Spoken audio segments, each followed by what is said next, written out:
हाँ जी, अस्सलाम वालेकुम। अपना शहजादा बिरा अरशद तारड़ बारी वाला हाल ऑफ स्पेन, जिला मंडी बाउलदीन।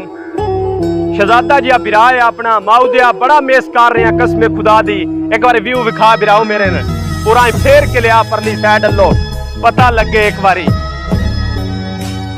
माउदिया पुत्रा इधर एक बार मेरे हाल कैमरा मार। माउदे पुत्र मेस कर दे माउदिया जैसे एक बंदे फेमस करिए, मतलब साडे सिरे ते बनया होवे ओदी नजर तोड़ा है कि साडी संगत तू पहलो कसम खुदा दी तू इतना शाद भी कोई ना है।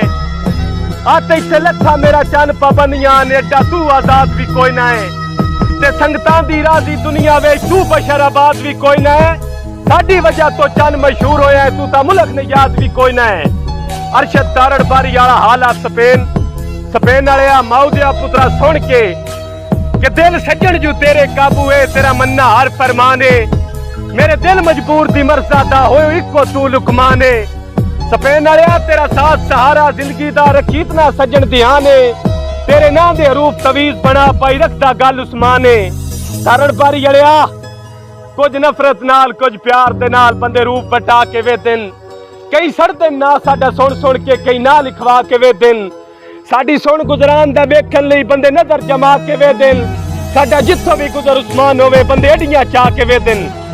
माउदिया पुत्रा खुश है हुण साडे ते कसमे बड़ा मेस कर रहे हैं अल्लाह दी कसमे बड़ी चा। एक बार व्यू विखा एक बार सारा गिराओ अपने पर ए मुद्दा भी विखाया एड़ा मुद्दा विखा छोरा माउदिया नाले उन सी भाई साडी संगत दे बारे गल ना कर।